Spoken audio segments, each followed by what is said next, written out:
Hello everyone. This video is going to be an overview or summary of chapter 3 in your Math in Motion textbook, and it is titled Simple Meter. So this chapter and the next are all going to be about how we group our beats together. So you probably already have an idea of this, but beats are grouped and divided. So a group of beats is divided into a measure. So when you see a staff and it has lines down on every little bit, those are called a bar line, and the space in between is called a measure. That helps us keep the beat. So like you probably have heard of a dancer going 1, 2, 3, 4, 1.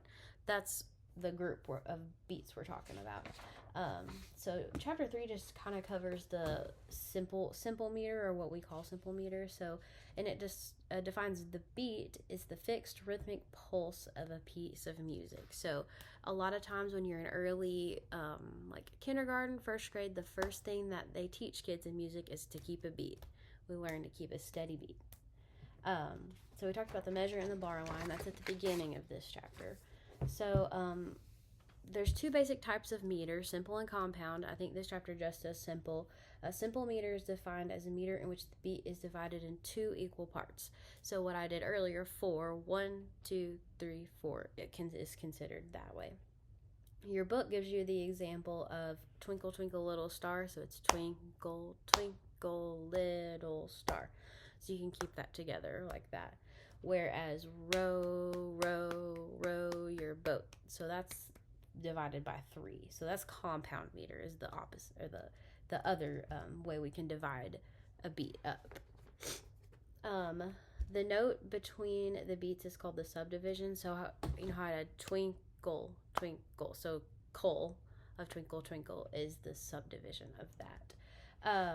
You can hear if you go on to page 43, you can hear the compound part of row, row your boat a little better and merrily. So merrily, merrily, merrily. So I'm saying 3 syllables, but I'm only doing 1 beat. So merrily, merrily, merrily.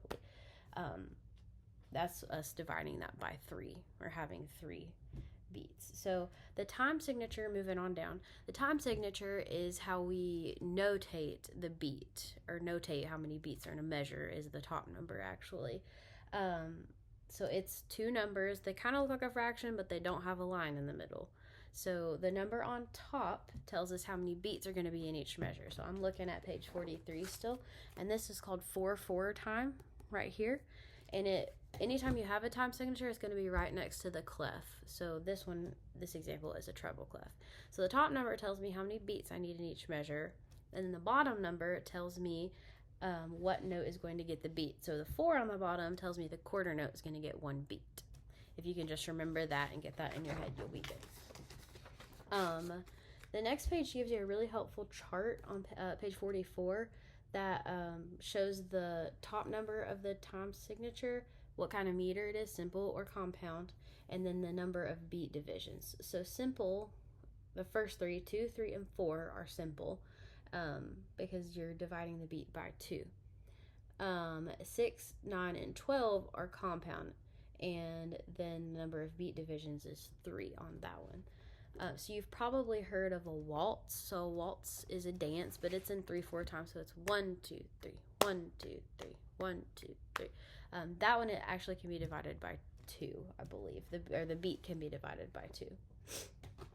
So moving on to the next page, simple meter and time signatures. Actually, I already went over that. It shows that actually on this page it defines the top and bottom numbers if you forget what those are.